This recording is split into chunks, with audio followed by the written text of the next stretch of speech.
Que bom estar aqui com você. Depois de 1 mês e meio sem fazer gravação para o programa É Tudo Questão de Atitude, estamos aqui de volta. Você sabe que eu fiquei com saudade, viu, Patrícia? Eu imagino.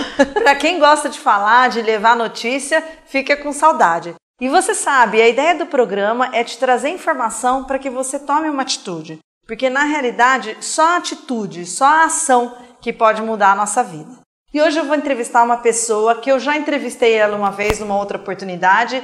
Ela escreveu uma parte de um livro de coaching. Ela é uma pessoa que eu gostei muito porque é uma necessidade de todo mundo saber onde utilizar o seu dinheiro.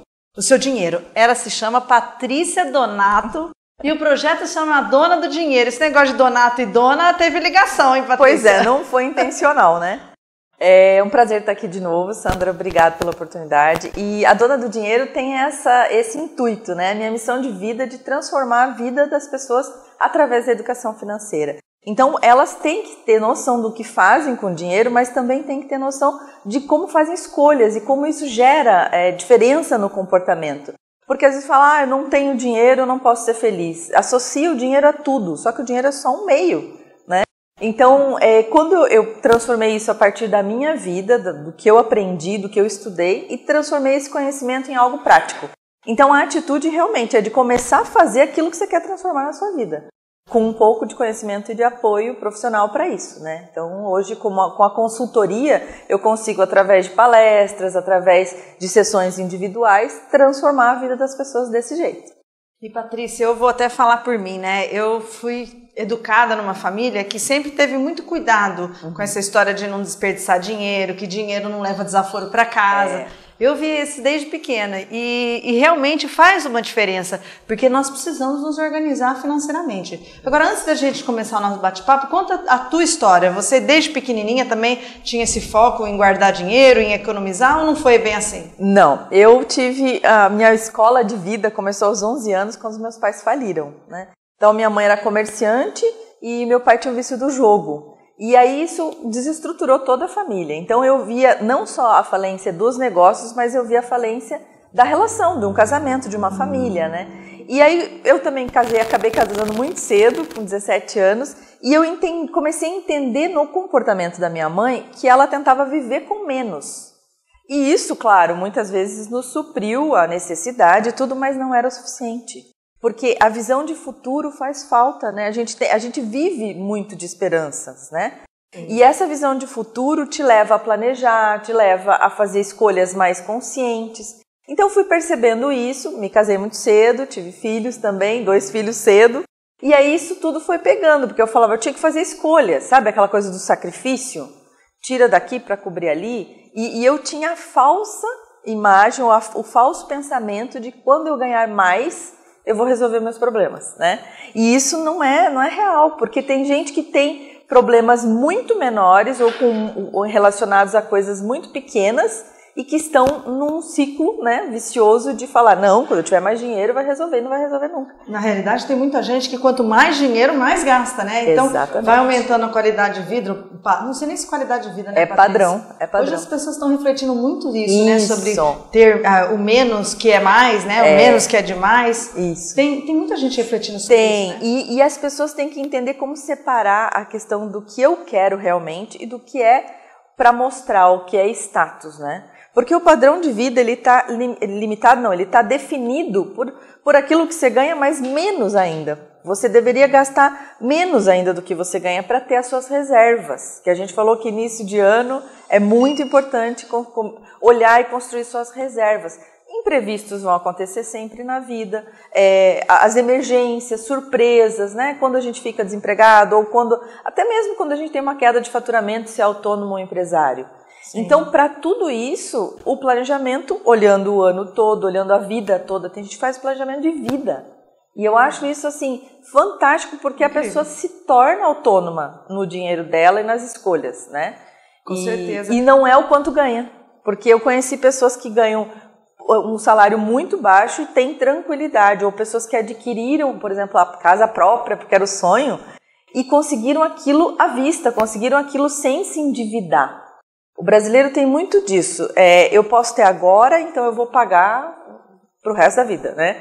E isso gera endividamento. E o endividamento atropela qualquer situação de imprevisto, de emergência, né? Deveria fazer parte da nossa educação, né? A gente, de uma certa maneira, só gastar o que tem, porque você não sabe nem se você vai ter, como é que você vai... Exatamente. Né? Dividir em quantas vezes. E você até me fez lembrar de o meu pai foi industrial, né? Do ramo de fabricante de pregos durante muitos anos, e ele tinha um funcionário lá, que era o funcionário mais equilibrado financeiramente, era o único que tinha casa própria, que entrava na casinha super simples, mas sempre super organizada, tinha de tudo na casa, e eu não me conformava, porque eu era adolescente, e eu sabia que ele era o que menos ganhava na empresa. Parece que a pessoa faz um milagre, né? Exatamente. E na verdade não é um milagre, é a consciência.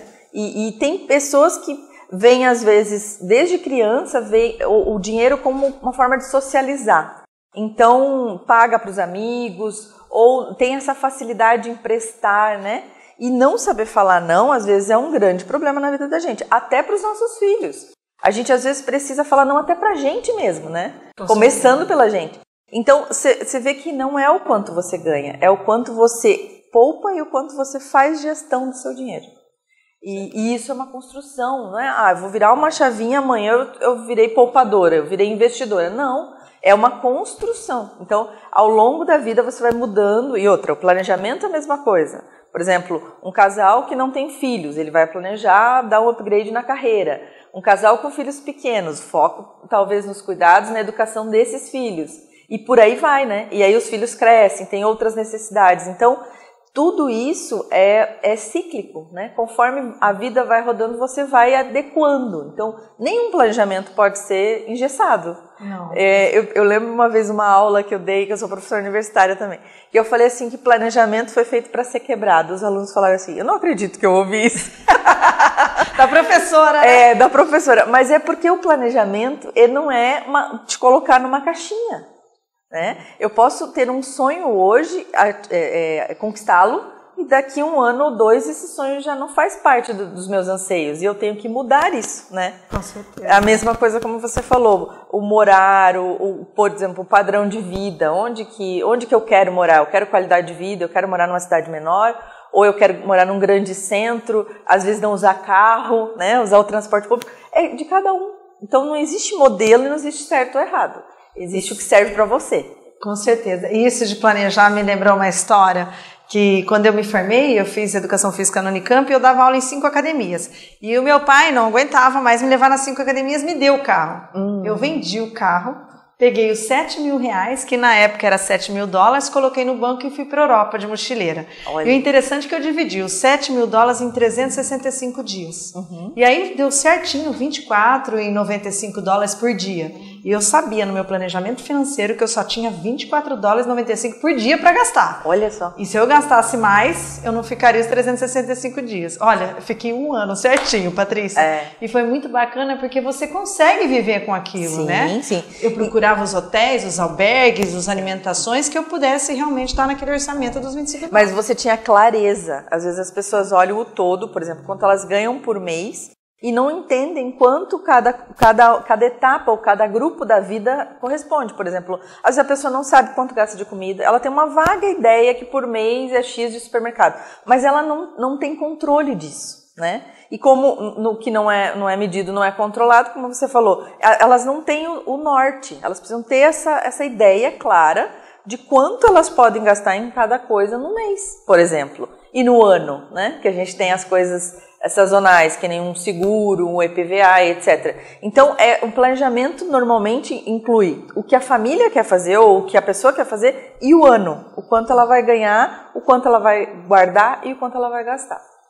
Até no próximo bloco do programa a gente vai falar sobre um workshop que a Patrícia está oferecendo aqui próximo de Valinhos, na cidade de Campinas, que chama Para Onde Vai o Seu Dinheiro? E aí, Patrícia, nós vamos falar mais disso no próximo bloco, mas você saber exatamente onde você gasta é a única forma de você saber onde você tem que economizar, né? Exatamente, porque as pessoas acham que às vezes é só reduzir custos, e não é.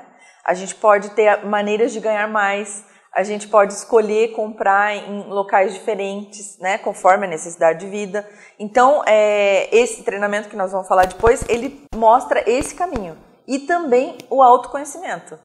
Porque, como você falou, o carro que seu pai deu não foi a sua tábua de salvação. Você queria algo mais e você viu naquilo algo que você poderia tornar o que seria realização para você, que era fazer a viagem de um ano. Então, não adianta alguém impor, olha, você tem que ter carro, você tem que ter casa, você tem que ter o que você quiser. Mas isso tem que estar claro e você tem que ter como manter aquilo, né? Como você fez com a viagem de um ano. Então, essa é a noção de autoconhecimento que eu quero levar para as pessoas. E isso é individual.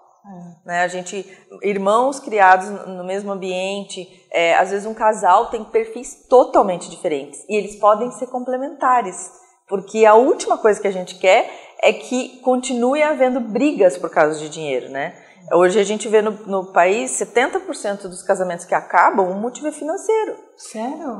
E talvez não seja o financeiro o motivo, seja a falta de comunicação sobre dinheiro. Com certeza. Né? Porque é o momento, inclusive, de você se unir e realmente tentar resolver o problema da família, o financeiro e outros problemas, né? E não um motivo de mais discórdia. E já que a gente está falando em casal, em relação a gênero, homem e mulher, você tem alguma estatística de qual é o mais gastão ou qual sabe economizar mais? Então, ou isso não tem a ver?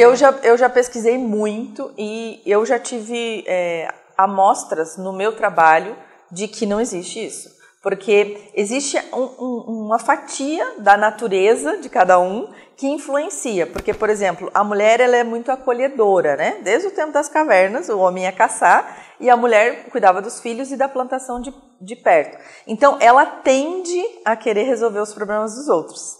Então, é muito mais difícil ela falar não. Se você chegar para ela com um problema financeiro, ela vai tentar dar um jeito, vai te ajudar, enfim. O homem não, o homem ele já consegue ser mais individualista nesse sentido, né? Mas eu já tive clientes homens que são pessoas que não sabem falar não, ou como eu falei, socializam com o dinheiro. Eles encontram na felicidade, no dinheiro, a felicidade para promover coisas, né? Às vezes eles precisam de uma casa maior para trazer os amigos, para fazer encontros e etc. E o lazer, o homem vê muito isso, né? O lazer. Eu costumo dar o exemplo de terça-feira à noite, ele marcou futebol com os amigos e ela marcou encontro com as amigas. Imagina se um filho ficar com febre.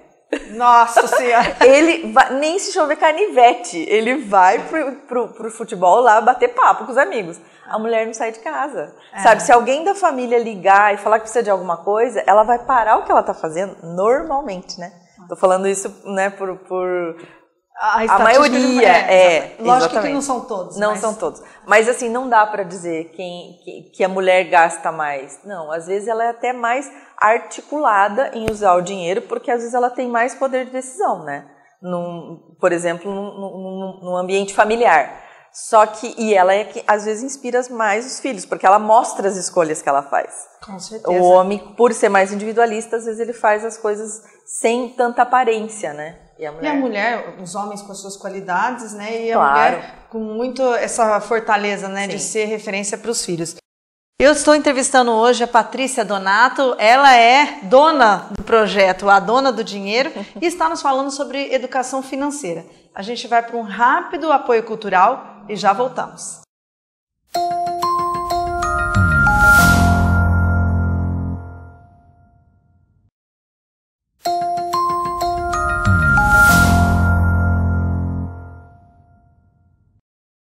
Estamos aqui de volta com o programa É Tudo Questão de Atitude e hoje eu estou entrevistando a Patrícia Donato. E Patrícia, a gente está falando sobre dinheiro, né? E algo que eu aprendi desde pequeno, uma frase que eu não passo para frente, inclusive, é que dinheiro não traz felicidade.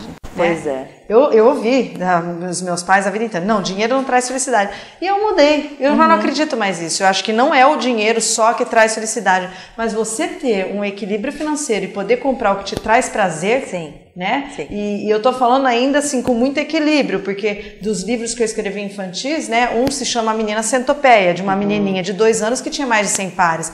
Então não é quanto mais melhor ou mais feliz, mas a importância do dinheiro, né, de você ter a matéria também, sim. né? Eu levanto uma bandeira, que o dinheiro ele serve para 2 coisas, 2 grandes pilares, a paz e a felicidade. Por que a paz? Porque eu já vi muitas pessoas que às vezes vêm com situações, que nem eu falei no primeiro bloco, sobre endividar-se, né? E a pessoa fala assim, poxa, eu tenho 2 coisas para quitar ou negociar, por onde eu começo, eu quero ficar livre disso e tal. É a primeira pergunta que eu faço. Onde você compra a sua paz? Né? Porque a paz é isso, é o dormir à noite, é o ter a tranquilidade de ter uma reserva para uma emergência e tudo mais. E a felicidade? A sua felicidade em relação ao dinheiro pode não estar no valor, né? Por exemplo, eu tenho um investimento que me gera uma renda que eu posso pegar o meu tempo e fazer um trabalho social. Você não vai ser feliz? Nossa Senhora! Como, né? Eu usei também uma vez de exemplo, quando às vezes eu saio para dar treinamentos ou palestras, fico 4, 5 horas em pé e eu chego em casa, ponho aquela aguinha quente na bacia, ponho os pés para o escaldapés e falo, isso é felicidade. Mas se eu não tivesse, né? Mas se eu não tivesse dinheiro para pagar minha água quente, né, chegar na minha casa, na minha tranquilidade. Então, a felicidade realmente está onde eu falo que ter dinheiro é você construir a tranquilidade para ser feliz e ter felicidade, né? O dinheiro, ele tá em todos os seus projetos. Como eu falei, até se você for doar seu tempo, você vai ter que ter um dinheiro para pagar as contas, enquanto você está fazendo uma doação de tempo, de conhecimento, né? Você estava agora conversando sobre essa ideia, né, Patrícia? Eu lembrei do Moreta. O Moreta é proprietário de uma empresa que chama Bolso Forte, que eu já entrevistei aqui também. Uma proposta bem diferente da Patrícia, mas também de educação financeira.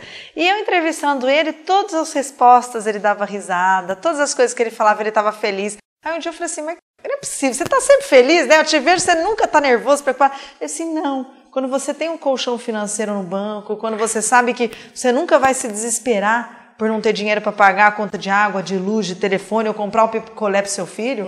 E é interessante que ele vem nas entrevistas de Crocs super simples e ele fala, né? Para mim isso é felicidade, não é cada hora estar com uma roupa, ter casa em tudo quanto é que é lugar. Exatamente. Então assim, você viver com menos realmente é mais, né, Patrícia? Mas também assim, se for o caso, por exemplo, às vezes tem pessoas que trabalham com a própria imagem, né? Então eu tenho muitas clientes, 80% das minhas clientes são mulheres. Então, se isso for importante para você, também, por exemplo, a pessoa adora sapato, a gente falou da Centopé, adora sapato, ok, mas você vai comprar sapato para colecionar ou você vai comprar sapato porque você gosta de usar, porque você influencia as outras pessoas com seu bom gosto, né? Então, cada um tem o seu foco. Dá para viver com menos, sim, né, materialmente, e dá para se satisfazer. E às vezes a pessoa começa com isso e depois desapega. Então, o dinheiro, eu acho que houve sempre muita restrição no que ele pode nos dar, né? Como a gente falou desde os nossos pais. Muita gente viveu a época da inflação e tudo, era tudo muito restrito. Às vezes até em comida a gente tinha que economizar. Com certeza. Né? Então, tudo isso fez com que a gente construísse uma consciência que talvez agora não sirva mais. A gente é bombardeado de consumo e a gente tem que aprender a falar não. Ou sim para aquilo que dá satisfação e a felicidade, né? Que é o mais importante. Ó, nós estamos papeando aqui, daqui a pouco acaba o programa e a gente não vai falar do workshop. Do treinamento. Do treinamento. A Patrícia, ela está oferecendo aqui em Campinas, uma cidade bem próxima de Valinhos, um treinamento. Explica pra gente qual é o nome. É um treinamento presencial, Sandra, porque o que eu entendo que no início do ano, nesse período em que as pessoas começam as movimentações, tem uma coisa lúdica aí, né, de recomeçar todo ano. Com certeza. Então, a gente programou um treinamento para o início do ano, para que presencialmente, numa manhã de sábado, vai ser dia 23 de março, em Campinas, numa manhã de sábado, a gente consiga, em 2 blocos de treinamento, fazer esse autoconhecimento do comportamento com o dinheiro e o planejamento, um plano de ação para 2019.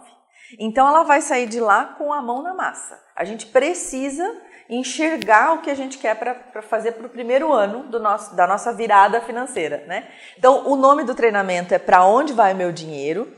Porque se você souber para onde ele vai, você também consegue destinar para onde realmente você quer que ele vá, né?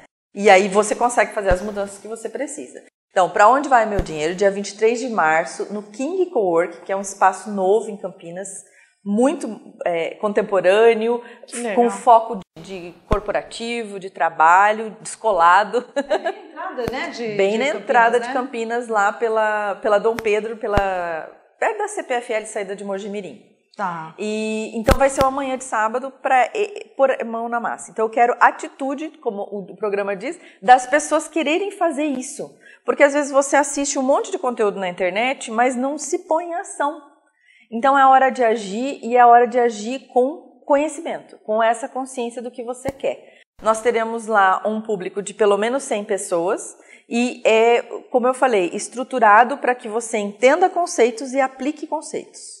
A gente vai ter dinâmicas, sim, vai ensinar planilhas, tudo isso. Tá. Nós vamos ter ferramenta, nós vamos ter exercício, vão ter famílias, vão ter casais, vão ter pais e filhos, enfim. É para todas as idades que queiram ter uma aula de finanças e como colocar na prática. Preferencialmente alguém que já produza renda, porque se você não tem um salário, um dinheiro para definir o que você quer fazer, vai ficar mais difícil, né? Mas assim, é para startar algo que você quer fazer já. Então, se você ainda está em dúvida, ou as pessoas perguntam, por que fazer esse treinamento, né? Fala assim, eu já tentei tanta coisa sozinho, ou quando eu me organizar eu vou fazer, isso nunca vai acontecer. Você tem que se permitir. Assim como a gente se permite, por exemplo, ter o apoio de outros profissionais, né? Se eu quero mudar minha alimentação, eu vou procurar uma nutricionista. Se eu quero aprender outra língua, eu vou procurar, né, um apoio para isso. Então, a mesma coisa com as nossas finanças. A gente às vezes tem vergonha de começar, acha que não está pronto. A gente nunca vai estar pronto. Ou seja, começa logo e depois de dar o primeiro passo, você vai se sentir mais capaz de continuar. E realmente tem esse mito, né, de você achar que você não vai conseguir. Mas eu sempre fiz desse jeito, como é que eu vou mudar agora? Gente, dá para mudar sempre, né? É o conhecimento. Isso que você falou, a gente está vendo muita coisa na internet, mas qual é a prática do que a gente está aprendendo, né? Sim. A gente tem que... Até um livro, quando a gente lê, né? Eu falo, se você pegar 10% do livro e aplicar, você já vai ter um resultado melhor do que se você ler, ficar com o conceito e devolver na prateleira, né? Então, tudo na vida depende de ter ação, depende de colocar em prática, mesmo que seja para você dizer, olha, não, isso não serve para mim, não funciona para mim. E Patrícia, você que está nesse ramo de educação financeira, como palestrante, como coach, né, treinadora, tem a sua empresa, na tua concepção, as pessoas estão desenvolvendo essa consciência da importância da reserva do dinheiro? Porque a gente vê, por exemplo, em termos de população idosa, a gente nunca viveu tanto no Brasil, isso só vai aumentar. Então, se você realmente não tiver uma reserva financeira, por mais que você tenha uma aposentadoria, que a gente nem sabe como que vai ser daqui para frente, se você não tem uma reserva, como é que você vive, né? Porque vai chegar um momento que você não vai ser produtivo mais. Exatamente. Sandra, é alarmante o número no Brasil. Lógica essa, né? Não tinha que ter dúvida de que você tem que guardar, né? Não, mas é alarmante porque hoje tem uma pesquisa de maio de um órgão de consumidor, 1% dos aposentados são independentes financeiramente. Então, 1 em cada 100. Aí tem uma fatia que continua trabalhando, tem uma fatia que depende de familiares, sabe? E tem uma fatia que talvez viva em ambientes, em comunidades porque não tem como se sustentar, né? Então, é alarmante sim. E a nossa aposentadoria também faz parte dessa construção. Como eu te falei, a relação do tempo dos filhos. Os meus 2 filhos são adultos hoje. Então, o foco que eu tenho na minha fase produtiva de vida é estruturar essa aposentadoria. É conseguir chegar à idade que eu talvez não seja mais tão produtiva financeiramente e eu consiga manter um padrão de vida que eu quero, que seja com conforto, com saúde, com aquilo que eu priorizo, né? Mas eu acho sim que as pessoas estão se movendo. Você perguntou, elas estão vendo e aprendendo? Sim, elas estão tomando consciência. Eu acho que a gente tem um grande apoio dos jovens, porque eles têm um movimento de busca mais acelerado, e a gente está aprendendo com eles, né? E também porque mudou isso, o padrão está mudando. Tem o livro Pai Rico, Pai Pobre, ele fala da corrida dos ratos, né? Que a gente ouvia aquele discurso que você tem que se formar, você tem que casar, você tem que ter filhos, você tem que ter casa própria, né? E isso não existe mais. Hoje a gente vê pessoas com 40, com 50 anos que preferem não ter um imóvel para poder viajar ao mundo, para poder viver onde quer, né? Exatamente. Então, imagina imóvel de praia, que a gente aprendeu, né? Vocês têm que ter uma casa na praia hoje, que os gastos que você tem com uma casa na praia, você coloca no banco e viaja cada ano para uma praia, né? Exatamente. Mudou e com muito todos isso. os conceitos, né? Hoje, por exemplo, com o Airbnb, você pode conhecer qualquer lugar do mundo com um valor simbólico que nem hotel nenhum você vai conseguir comparar. Então, são pequenas mudanças que vieram ao longo de algum tempo que estão destruindo os padrões. Então, os padrões vão ser reconstruídos e, como eu estou te falando, muito mais individualmente. certo? Porque eu posso usufruir do que o mercado me oferece em termos de consumo, mas eu não preciso me encaixar num padrão e me rotular para dizer, olha, eu sou assim. Né? Eu mesma posso mudar o tempo todo. Gente, que delícia foi entrevistar a Patrícia. Ela se comunica tão bem que já acabou a entrevista. Obrigada. Se você quiser conhecer um pouquinho mais dela, ela fez um capítulo do livro Resultados através do Coaching, organizado pelo Adriano Betelli. Isso. Então tem aqui sobre a história da dona do dinheiro, como que ela se inspirou para criar a empresa de consultoria, de treinamentos dela. E é um prazer conversar com uma pessoa tão comunicativa e que sabe do que fala. Que bom, eu gostei também, Sandra, e reforço que nós temos uma parceria sempre para o que der e vier, porque eu também acho que o movimento que você faz, os projetos que você tem, são para mudar esse futuro e mudar esse país, e eu estou contigo. A gente nasceu para isso, né, Patrícia? Isso. Obrigada a você pela audiência e eu te espero no próximo programa, hein? Até lá!